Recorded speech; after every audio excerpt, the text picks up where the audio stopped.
हमारे विश्वविद्यालय में बाबा साहेब भीमराव अम्बेडकर जी की जयंती का इतने हर्षोल्लास के साथ मनाया जा रहा है, देख के मुझे बहुत खुशी हो रही है। और मेरे मन में बार बार एक बात आ रही है, मैं सोच रहा था शुरू में बोलूं कि अंत में बोलूं। एक चीज़ तो शुरू में ही बोल दूं कि इस तरह का जो उत्साह दिख रहा है, क्या हम आपसे वो अपेक्षा करेंगे कि अगले साल इसको स्वतंत्रता भवन में किया जाए?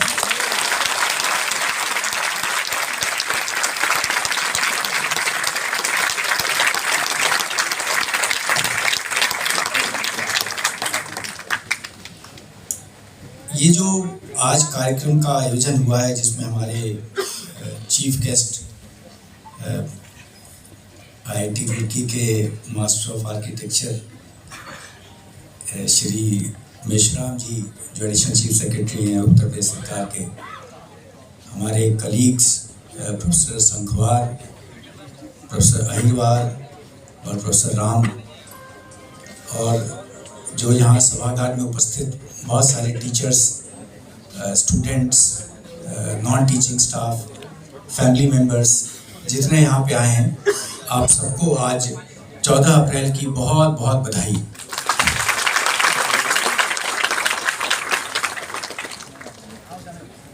बाबा साहेब के जीवन के बारे में अगर आप पढ़ना शुरू करें, उनके किस परिवार में उनका जन्म हुआ, उनके पिताजी सेना में थे, उनके परिवार में जो उनके पूर्वज थे वो भी सेना में थे, कैसे वो परिवार में से कुछ बच्चे जो हैं वो पढ़ लिख के आगे निकले और किस तरह से फिर बम्बई पहुँचे और वहाँ पे उन्होंने शिक्षा प्राप्त की, MA की शिक्षा प्राप्त की और 2 सब्जेक्ट में उन्होंने थीसिस लिखी, और उसके बाद की प्रक्रिया वो जारी रही कि उन्होंने उनके मन में कहीं ना कहीं, या उनकी प्रतिभा में हम कहेंगे, प्रतिभा और मन दोनों का सहयोग होगा, कि उन्होंने सोचा कि इस यात्रा को आगे बढ़ाते हैं, और उस यात्रा को आगे बढ़ाते हुए वो कोलंबिया विश्वविद्यालय पहुंच गए। कोलंबिया विश्वविद्यालय एक बहुत ही प्रतिष्ठित विश्वविद्यालय है अमेरिका का, और इस विश्वविद्यालय में वो रहे 3 साल लगभग, और उसके बाद वो लंदन स्कूल ऑफ इकोनॉमिक्स में भी पढ़े, और उन्होंने कोलंबिया में पॉलिटिकल साइंस में, इकोनॉमिक्स में थीसिस लिखे मास्टर्स के, और उसके बाद वो लंदन स्कूल ऑफ इकोनॉमिक्स में रहे। उनका जो स्कॉलरशिप था वो समाप्त हो गया, तो बीच में ही लौट आए, लेकिन विश्वविद्यालय ने उनको ये प्रावधान दिया था कि अगर 4 साल में आ जाएंगे वापस तो अपनी थीसिस पूरी कर सकते हैं, और जो उनको पहला मौका मिला, उस पहले मौके में जाकर उन्होंने अपनी थीसिस पूरी की। इस बात को जब हम याद करते हैं तो हमें एक और नाम याद करना चाहिए, और वो नाम है सयाजीराव गायकवाड़।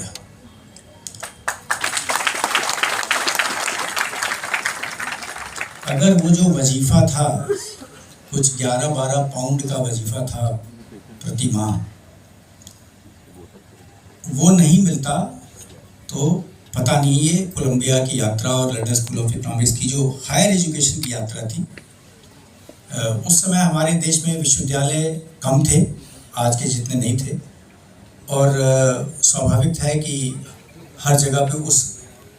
तरह से एडमिशन या उस तरह से टीचर्स डिसिप्लिन्स शायद उपलब्ध ना रहे हों या कम विश्वविद्यालय में रहे हों, तो इससे उनको विद्या अर्जन करने में एक बहुत सहूलियत मिली और वो आगे बढ़े। इसके बाद जब वो लौटे तो हम उनके जीवन की जो घटनाक्रम उसको देखते हैं,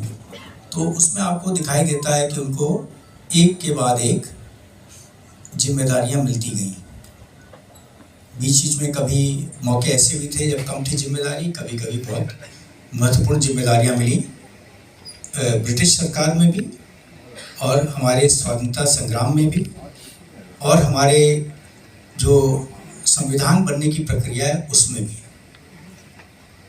तो यहाँ पे हमको एक क्षण रुककर ये सोचना चाहिए कि वो कौन सी चीज़ थी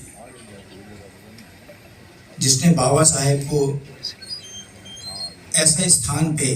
पहुंचाया। और जैसा हमारे पूर्व में 2 वक्ता बोल चुके हैं, उसका बड़ा सीधा सा उत्तर है, वो उत्तर है शिक्षा। न वो किसी का एहसान था कि उनको जिम्मेदारियां दी जा रही थी एक के बाद एक, ये एक तरह से उनकी शिक्षा और उनकी समझ की जो पहचान थी उसका रिकग्निशन था कि उनको ये जिम्मेदारियां मिल रही थी। जहाँ तक हम कॉन्स्टिट्यूएंट असेंबली की बात करें तो हम सब जानते हैं कि जो संविधान की जो कॉन्स्टिट्यूएंट असेंबली थी उसकी एक प्रक्रिया के तहत चुनाव हुए थे, और उसके जो अध्यक्ष थे कॉन्स्टिट्यूएंट असेंबली के बाबू राजेंद्र प्रसाद, और उसके अंदर एक ड्राफ्टिंग कमेटी बनी थी। वो ड्राफ्टिंग कमेटी के अध्यक्ष थे बाबा साहेब भीमराव अम्बेडकर जी। और जितनी डिबेट्स होती थी, जितनी बातें होती थी, उसको ड्राफ्ट करना और उसको इस तरह से मसौदे को रखना, और जो डिबेट्स हैं कॉन्स्टिट्यूएंट असेंबली में उसमें कंट्रीब्यूट करना, और हमारे संविधान को ऐसा संविधान बनाना कि हमको कहने में कोई संकोच नहीं होता है कि हमारे देश ने इस संविधान की बदौलत काफ़ी प्रगति की है।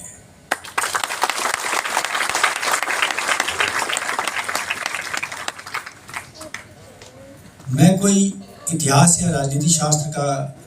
छात्र तो नहीं हूँ, लेकिन मुझे इस बात का बहुत हर्ष होता है कि हमारी जो कॉन्स्टिट्यूंसीज में जो आरक्षण आया उसमें सारे वोटर्स इंक्लूड हुए। मुझे ये पता है कि किसी स्तर पे इतिहास में डिबेट हुई थी कि उसमें कौन इलेक्टोरल कॉलेज होगा, लेकिन बाद में जो ये सोल्यूशन निकला मुझे तो बहुत अच्छा लगता है कि कुछ कॉन्स्टिट्यूंसीज को रिजर्व कर दिया जाए और उसमें सारे लोग वोट करें, केवल एक समुदाय के वोट न करें। और ये जो मैं बात कह रहा हूँ ये इसलिए कह रहा हूँ क्योंकि आज आप देश में जो देश के निर्माता होते हैं, जिसे कहते हैं राजनेता होते हैं, जो महत्वपूर्ण इलेक्टोरल पोजीशंस पे बैठते हैं, उसमें हम समाज के हर वर्ग को देखते हैं मुख्यमंत्री बनते हुए, कैबिनेट मंत्री बनते हुए, राज्य में, केंद्र में। तो ये दिखाता है कि कितना हम जो है towards equal representation, towards a more equal society की तरफ कैसे बढ़े हैं, और उसमें हमको संविधान का जो रोल है उसको कभी नहीं पहचानने भूल नहीं करनी चाहिए, और हमेशा अपने संविधान को याद करते रहना चाहिए, उसको धन्यवाद देना चाहिए उन लोगों को, उन सारे लोगों को जिन्होंने इस संविधान को पारित कराया और हमारे देश में समतामूलक समाज की तरफ हम आगे बढ़े हैं। आज के दिन मैं ये कहूँगा कि हमको सेलिब्रेट भी करना चाहिए कि बाबा साहेब के जो उनकी यात्रा रही, उनके विचारों की यात्रा, उनके कर्म की यात्रा, उसका योगदान जो है, उसने जो हमें संविधान को जो शेप दिया है, उसके कारण हम आज अपने लोकतंत्र में इतने आगे बढ़ सके हैं कि सबके पास एक फ्रीडम ऑफ स्पीच है, फ्रीडम ऑफ लाइवलीहुड है, इक्वालिटी ऑफ अपॉर्चुनिटी है, और एट द सेम टाइम जो डिप्राइव्ड सेक्शंस थे उनके पास एक ये भी अपॉर्चुनिटी है कि प्रोएक्टिव एक्शन कर सके, अफर्मेटिव एक्शन कर सके स्टेट। तो मेरा कहने का मतलब है आज हमको अपने संविधान का भी सेलिब्रेशन करना चाहिए, जिस दिन आज बाबा साहब भीमराव अम्बेडकर जी की हम जयंती मना रहे हैं।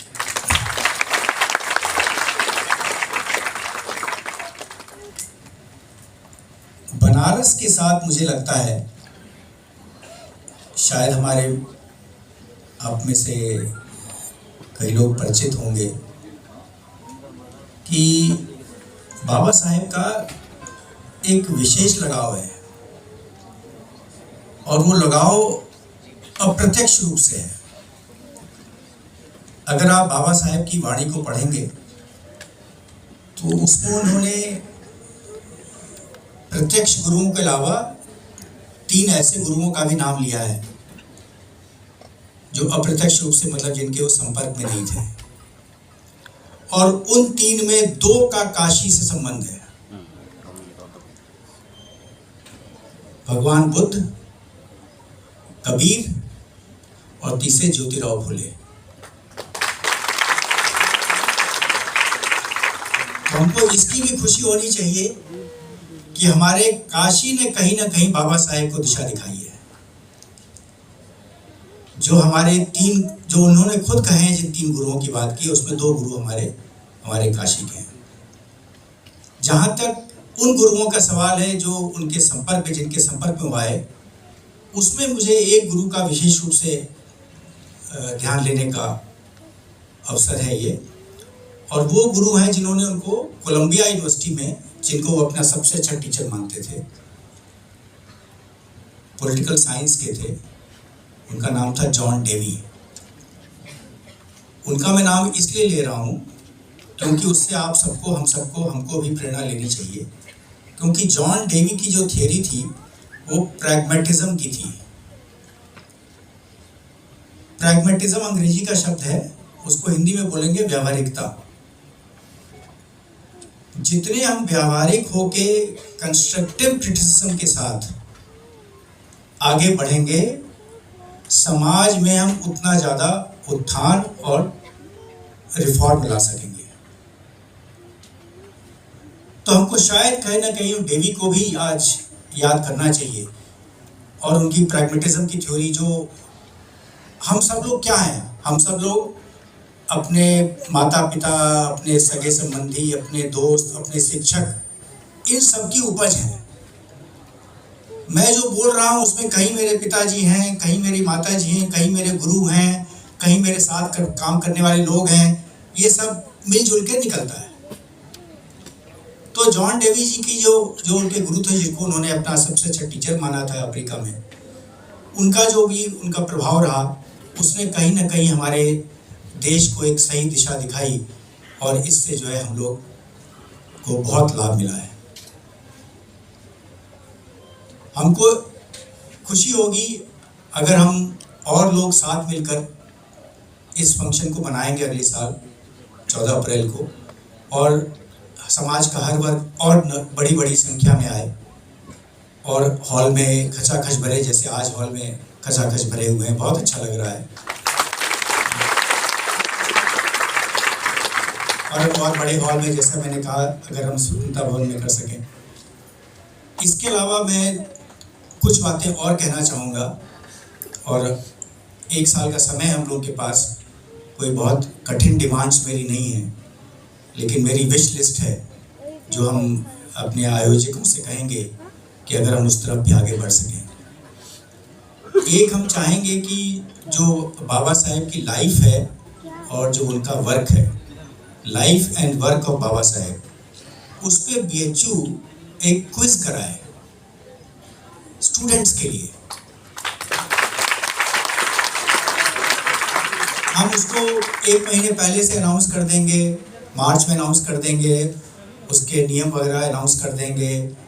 उसमें स्टूडेंट्स पार्टिसिपेट कर सकते हैं। हो सकता है टीचर्स के लिए हम थोड़ा एक अलग क्विज बनाएं,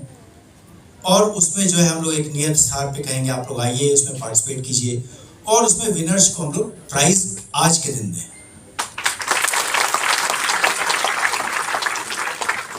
क्योंकि अगर हम चाहते हैं कि और लोग तक बाबा साहेब के विचार पहुँचे, उनके जीवन यात्रा पहुँचे, उनके विचार पहुँचे, उनका जो भारत के प्रति योगदान है, भारत को योगदान है, विश्व को योगदान है, उसके बारे में ज़्यादा लोग जानें, तो केवल 14 अप्रैल के दिन याद करने से नहीं होगा। ये प्रक्रिया जो है कहीं ना कहीं इसमें और विस्तार चाहिए, इसमें और बढ़ावा चाहिए, और इसके लिए ये क्विज अगर हम अच्छे से करें तो ये बहुत अच्छे से हो सकती है। दूसरा मेरा रिक्वेस्ट है कि हम लोग आज के दिन एक किसी कॉन्स्टिट्यूशनल एक्सपर्ट या जूरिस्ट या किसी पब्लिक फिगर को इनवाइट करें और वो हमें बताए कि किस तरह से कॉन्स्टिट्यूएंट असेंबली की डिबेट्स में, ड्राफ्टिंग कमेटी में कौन कौन, जैसा अहिरवार जी कुछ कुछ बातें बता रहे थे, लेकिन उसको थोड़ा विस्तार से 1 घंटे का उनको टाइम दिया जाए, 50 मिनट का टाइम दिया जाए, और एक ऐसा विशेष व्याख्यान हो, किसी बड़े जो ज्ञानी आदमी हैं, उस क्षेत्र के एक्सपर्ट हों, उनसे हम लोग आज 14 अप्रैल के दिन, हम कह रहे हैं 2027 में किया जाए, 2027 14 अप्रैल के दिन हम एक व्याख्यान कराएं। और उस व्याख्यान को सुनने के लिए स्वाभाविक तरीके से केवल बीएचयू के ही नहीं, बीएचयू के बाहर के लोग भी इन्वाइटेड होंगे। आप भी आइए और इस व्याख्यान को सुनिए और बाबा साहब के बारे में और जानिए और उनसे प्रेरणा लीजिए।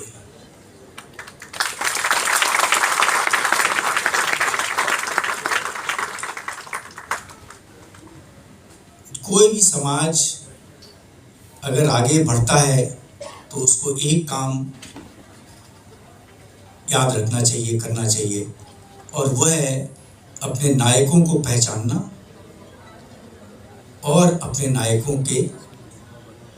दिए हुए प्रेरणा से प्रेरित होकर आगे काम करना।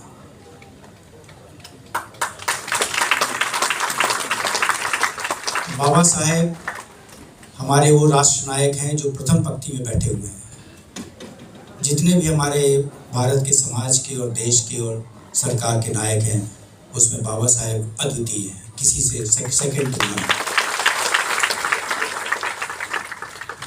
इन्हीं शब्दों के साथ मैं आप सबको पुनः इस अवसर पर बहुत बहुत बधाई देता हूं,